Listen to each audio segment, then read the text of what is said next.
Good evening. Welcome to South Asia Newsline. I'm Gitasha Sharma. Here are the top stories we are tracking for you on Thursday, the 26th of May. Indian President Pranab Mukherjee meets Chinese counterpart Xi Jinping to boost ties. Mullah Mansour death can undermine Afghan peace talks, say analysts. And activists raise concern over human rights violation in Balochistan. And now for all the details. Prime Minister Narendra Modi-led government on Thursday completed 2 years of office in India. While his government has launched many schemes for welfare of the people, its implications are awaited. The Narendra Modi government celebrated second year in office at a grand function in Saharanpur district of northern Uttar Pradesh province. On its second anniversary, the Modi government will continue with its outreach program under the theme of Transforming India. His ministers will disperse across the country in coming days and interact with beneficiaries of government schemes and intellectuals, among others. Of the several schemes that the Modi government launched in its 2 years in power, mention may be made of Jan Dhan Yojana, Make in India, Skill India, Clean India Campaign, Smart Cities Mission and Digital India. Other important highlights have been the Yemen evacuation, the India-Bangladesh land agreement and declaration of International Yoga Day. On the economic front, the GDP has stayed above 7% in first 2 years as compared to the last 2 years of the previous government where the GDP ranged from 5.6% to 6.6%. The opposition, however, said that the government has failed on major fronts. Modi government has turned out to be a government of rhetorics and theatrics. 2 years ago, Modi ji came with the promise of Sabka Saath, Sabka Vikas. Important issue is that government has not started its agenda of governance as yet. Two issues which are found missing from Modi ji's directory are governance and development. The major challenge that the Modi government faces at present is to bring into reality its flagship reforms like the goods and services tax and the land acquisition law. Indian President Pranab Mukherjee on Thursday met his Chinese counterpart Xi Jinping during the third day of his China visit. Delegation-level talks were also held in a bid to bolster ties between the two nations. Indian President Pranab Mukherjee arrived in China's capital Beijing on Wednesday as a part of his 4-day visit in the country. Mukherjee was accorded a guard of honor by Chinese President Xi Jinping on Thursday. A delegation-level talk was held between both the sides. India's bid at the UN to declare Jaish-e-Mohammad chief Masood Azhar a terrorist is said to have dominated talks between Presidents Mukherjee and Jinping. China's obstruction of India's bid for entry into the Nuclear Suppliers Group or NSG is also said to be on the agenda. Early on Wednesday, in China's southern city of Guangzhou, President Mukherjee pitched about business opportunities in India to Chinese investors while addressing the China-India Business Forum. Pranab Mukherjee is on his first visit to China as Indian President.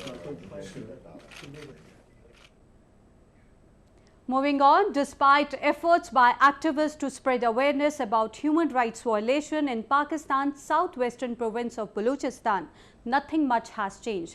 The law enforcement agencies are accused of spreading the reign of terror in the region.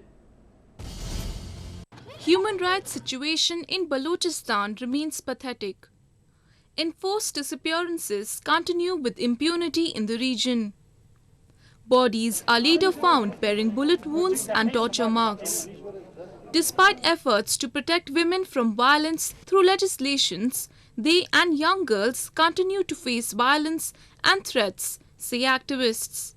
I know that it is a Pakistani army who is utilizing weapons against poor Baloch people, innocent. They are resistant. They resist.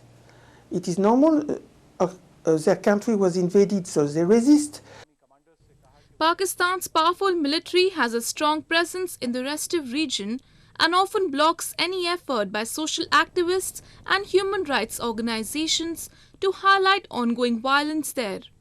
Nobody knows about this drama. I would like UNO to take the responsibility to look for the truth and to take measures to suppress this awful drama. The Voice for Baloch Missing Persons, which has been raising the issue of human rights violations, has claimed that 463 people were forcefully disappeared, while 157 mutilated bodies were found from Balochistan in 2015. The locals who have been fighting for the complete independence of Balochistan have for long accused successive governments in Pakistan of suppressing their voices. The announcement of new Afghan Taliban chief starts a new phase for the group in Afghanistan. Political analysts say that the death of Taliban leader Mansour can delay the prospects of peace talks. The death of Taliban leader Mullah Mansour in a US drone strike in Pakistan's southwestern province of Balochistan was a major setback to the insurgent group. Analysts say that Mansour's death and confirmation of Maulvi Haibatullah Akhundzada as his replacement will have an important impact on the future of the group. Unlike Mansour, Akhundzada's leadership is likely to please rank-and-file fighters and could bring out a stronger Taliban. He come by force and he say I am a leader, but the Shura not accept him as a leader. But now situation is completely changed. The Shura accept this man Mullah Haibatullah as a leader of Taliban. Even as Afghanistan government called on the group to end and renounce violence, Afghan Taliban under its new leader has rejected peace talks with Afghanistan government and vowed to continue fighting. Analysts claim that the prospect for peace talks to improve remains poor as Afghan Taliban will not agree for talks, especially after the elimination of Mansour in the US drone strike. I never believe they come for the killing of their leader. They will be ready for talking with Americans. With the commitment to fight till the end, analysts predict that the Taliban under the leadership of Akhundzada is likely to pursue aggressive attacks throughout the summer.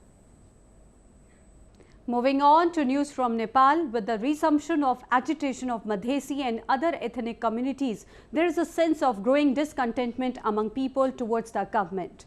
A group of Nepal journalists who were in New Delhi has urged the government to resolve the issue and provide equal rights and recognition to minority groups in the country. A group of senior journalists from Nepal have urged the government to provide equal rights and recognition to the minorities in the country, including Madhesis, who have been agitating against the new constitution for over 8 months now.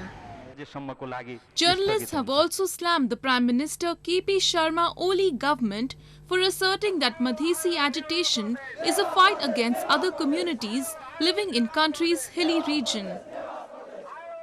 ये अधिकार और पहचान का लड़ाई है। आपको ये किसी संप्रदाय समूह से लड़ाई नहीं है। ये जो वर्षों से अधिकार और का जो अधिकार काट करके जो किसी को पछाड़ी रखा हुआ है, दबा करके रखा है, एक बड़े तादाद का समुदाय है मधेसी समुदाय, उसे दबा करके रखा हुआ है वर्षों से शासक वर्गों ने, उसके विरुद्ध में यह लड़ाई है और अपनी अधिकार और पहचान का लड़ाई है। The Madhesi community has been agitating for months, demanding amendments in the constitution that will guarantee them equal rights and recognition. The community had also formed alliance of 30 ethnic parties known as Federal Alliance with an aim at piling pressure on the government to get their demands in the new constitution fulfilled, with country's capital of Kathmandu chosen as the epicenter of their protests. इसलिए जो आंदोलन काठमांडू में किया जा रहा है उसमें पहाड़ियों का संख्या भी बहुत है, बहुत तादाद में पहाड़ी लोग उसमें रहते हैं और वो लोग भी अपने अधिकार और पहचान के लिए दिन भर जुलूस करते हैं। तो ये आंदोलनकारियों के लिए उपलब्धि है। और दूसरी बात है, जो जब तक नेपाल सरकार मधेशियों का मांगे मान नहीं लेगी तब तक ये आंदोलन चालू रहेगी, नहीं रुकेगी, मुझे जैसा लगता है। The unrest had earlier caused severe economic loss as it caused fuel and other essential goods shortages. Some people only dream while others follow their dreams. A man in India is not only obsessed with creating records, but he has rechristened himself as Guinness Rishi to reflect his passion. Meet Guinness Rishi, a 73-year-old man from New Delhi who's a walking record. Rishi's passion from being named in the Guinness Record Book has had him achieve some bizarre feats, including world's longest will of 489 pages, the smallest wedding card, the first delivery of pizza from New Delhi to San Francisco, and gulping down of a bottle of tomato ketchup in less than 4 minutes. Of all the oddities, one of the most notable is Rishi's body that houses about 500 tattoos. Today, I have about 500 tattoos on my body. Out of 500 tattoos, I have 366 flags, although there are only 199 countries of the world, but so many countries flag, 2 times, 3 times, 4 times, as well as India. I tattooed India flag 8 times. An auto parts manufacturer by profession, Rishi first entered the Guinness Book of World Records in 1990 when, along with his 2 friends, he rode a scooter for 1001 hours. Since then, there has been no stopping for him. He has also fit nearly 500 straws and over 50 burning candles into his mouth, all in an effort to break numerous Guinness World Records. I am the world record holder of 496 straws in my mouth. For that was the toughest record. To achieve that record, I need a space. I have to remove my every teeth so I can put the maximum straw in my mouth.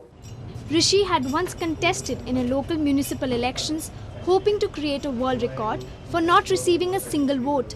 But the attempt failed as nearly 30 residents voted for him. Students of fashion technology display a fusion of modern and traditional elements in a fashion show held in India's northern Ludhiana city. Models walk down the ramp in different shades and hues for a lively collection.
Well, that's the way it was in South Asia this evening. Before we conclude, the top stories once again. Indian President Pranab Mukherjee meets Chinese counterpart Xi Jinping. Mullah Mansour death can undermine Afghan peace talks, say analysts.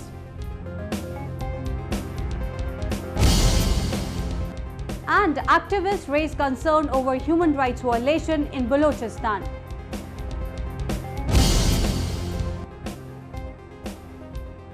Now our viewers can watch the show on SouthAsiaNewsline.com. You can also visit us on Facebook.com/SAsiaNewsline and follow us on Twitter @SAsiaNewsline. That's all in tonight's edition. We will see you same time tomorrow. Good night.